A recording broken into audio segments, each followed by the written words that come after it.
Straight to our top focus, the newspaper Sunday Times in United Kingdom that has reported that liquor baron Vijay Mallya's name appears on the electoral rolls in the country, with its country home in Britain as the recorded address.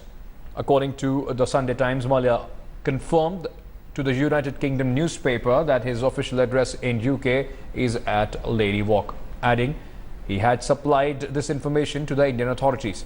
The £11.5 million mansion was bought from the father of British Formula One champion Lewis Hamilton by a company with offshore links. The ownership structure of the Lady Walk is perfectly legal, the UK newspaper quoted Mallya as saying. Mallya had left India on 2nd March. The Enforcement Directorate has said it will seek an Interpol arrest warrant against Mallya based on non-bailable warrant issued last week by Mumbai court in money laundering case. Managing editor Rahul Kanwal earlier spoke to Dipesh Gowder, the news reporter of the Sunday Times, who filed the story.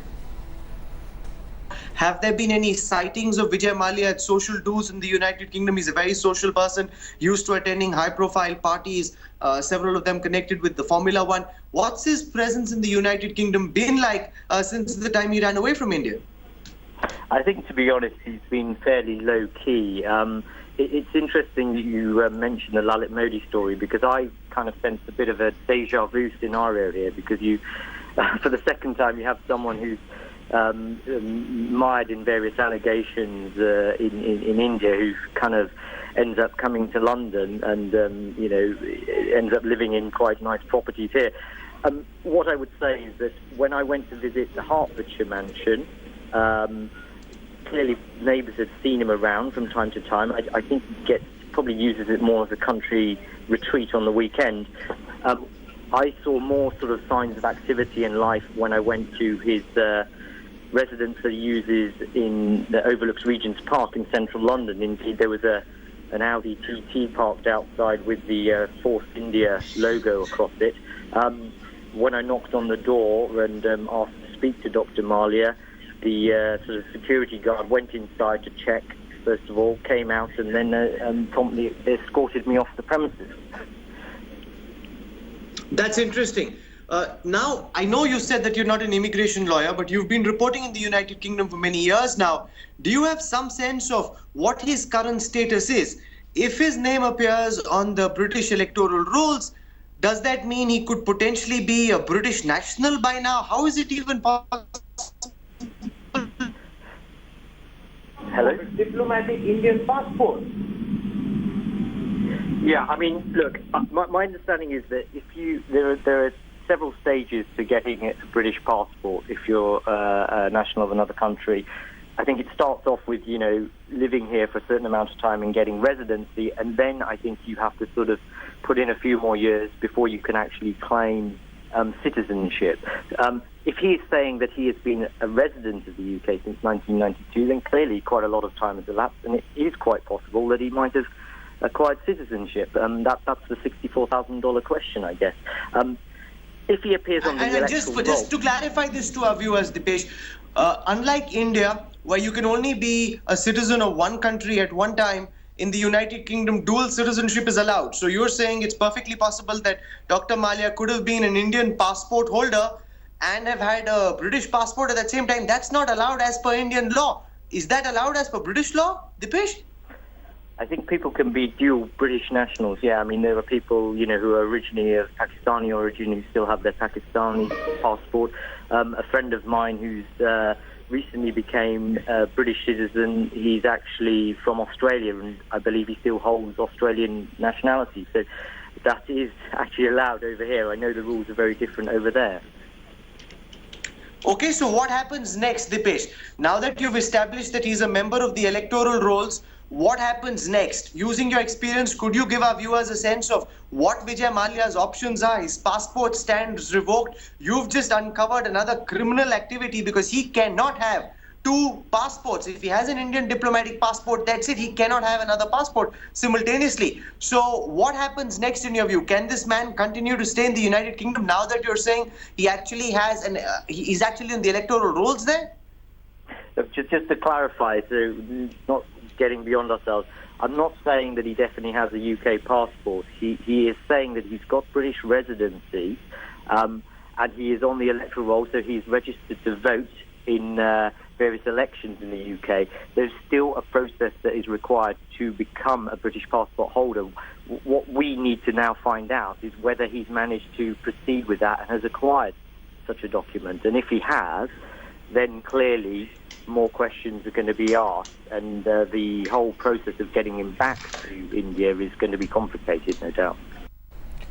Rahul Kamal joins me from Delhi, and Lavina Tandon is joining me from London for more on this story. Rahul, coming to you first, the sense after speaking to Dipesh, the sense that we get is that this is going to open another chapter as far as Mallya's case is concerned. So far, it was only money laundering. Now he has withheld possibly information from the government of India before he went on and filed that affidavit to become an MP. Correct. So we've been speaking since the story broke on India Today to a whole bunch of experts to try and understand what the situation is. Everybody's a bit fuzzy because this is quite unanticipated from India's perspective. They assume that now that Vijay Mallya's passport was revoked, they were working on the deportation angle. They realized that extradition would be difficult because that requires a judge in the UK to believe there's reasons for the accused to be extradited back to India. They were working on deportation, which is more a executive action where the government can decide that this man is required back in another country to pay for the crimes that he's committed, and therefore a person can be deported by an executive action. Now, however, it seems very complex because remember, in the story the Sunday Times has put out, they don't mention what his electoral voter ID number is or where he's registered, but they've given the address at which it's registered. You can only get an election ID if you are a resident of some country. Remember, if you aren't a resident of a particular country, you don't have voting rights in that country, which essentially means that Vijay Mallya has some form of residency in the United Kingdom.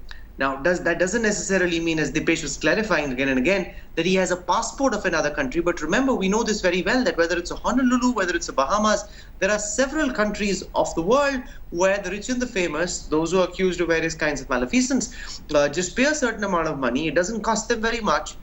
And they're able to get travel documents. So they can get residency permits, which he already has in the UK. He can get another passport from some other country. So he does have options. The question that the Indian investigators have is that something that he'd like to do? Or would he rather just come, face the law, pay for his crime, settle this, which is what his lawyers have been trying to do in court. But it seems that Vijay Mallya believes at this time that the atmosphere in India is vitiated, that this is a political and media trial against him, and therefore the man seems to be in no hurry to come back, Ankit. Okay, let me just quickly go across to Lavina for more of the kind of reactions that the story is getting in United Kingdom. Lavina, it is very interesting that the story has now been put out by the Sunday Times. What are the details? What other details have they put in this story? And Mallya, who has been evading the media in India, seems to be responding to the media in UK.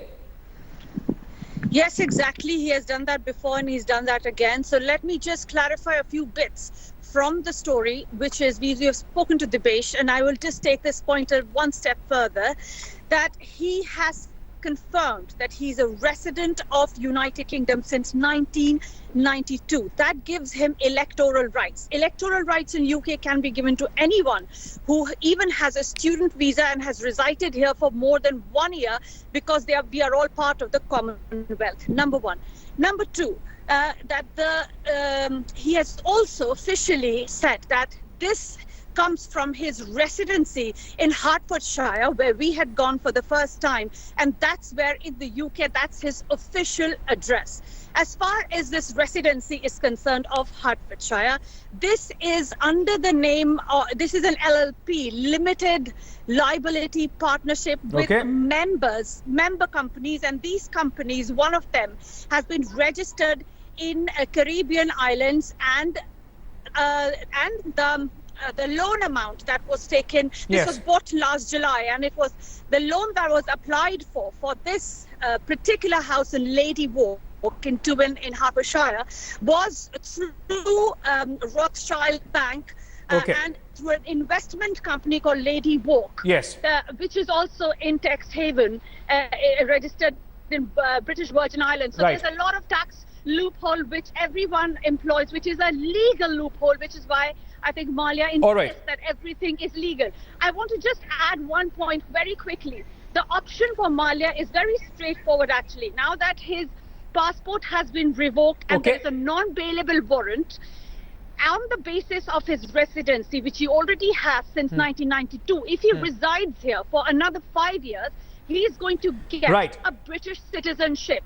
If Okay, he gets Lavina, a British let me just citizenship, he can take never that. Right, let me just take that to Rahul. Rahul, this will further complicate things, as you've been saying that his lawyers in India are trying to portray that he wants settlement. Possibly, this is a part of a larger strategy where Mallya can say that I want to settle. The government is hounding me, and that's why let me stay in UK. You know, Ankit, I have a question I want to put to Lavina. Yeah. She's been in the UK for us now for a few years. Lavina, can someone be a citizen of another country? For example, can you have an Indian passport and yet at that same time be on the electoral rolls in the United Kingdom? Is that allowed? Because in India, the rule is very simple. If you are an Indian national only, then are you allowed to vote? Otherwise, you're not allowed to vote.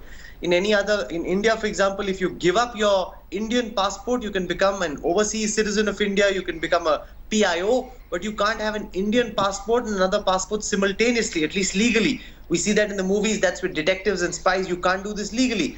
In the UK, is it okay for him to have an Indian passport and yet be on the electoral rolls in the UK, or is it possible that he already has some kind of travel documents within the United Kingdom? No. Yes, it is possible to have an Indian passport, but if you have a residency permit, which he does since 1992, you can be on the electoral roll. In fact, if you have resided in this country on any other visa, which could be entrepreneur visa or business visa or a student visa, you can still be on the electoral roll because you're a part of the Commonwealth. And you could have voted in general elections, and he can vote in the mayor elections that are coming now as well. And can I just add on one thing which is very, very important? He can continue to stay here for another 5 years, acquire a British citizenship, in which scenario it will be impossible for him to extradite as well. And for the extradition process, Right. now only extradition process is possible. If the extradition process is started, which is not started Okay. yet, we know that, then also it will be a long haul, because everything that All has right. happened in India, a non-bailable warrant, he can always say that I won't get a fair trial in India, and Right, the process Ravina. will go on till he gets his citizenship. All right, important points there being made by Lavina. So, of course, there is a little bit ambiguity. There needs to be a little more investigation on what are the rules and exactly what they permit. But yes, another angle there being thrown in open by this news report. Thank you so much, Rahul Kanwal and Lavina Tandon, for joining us on this broadcast.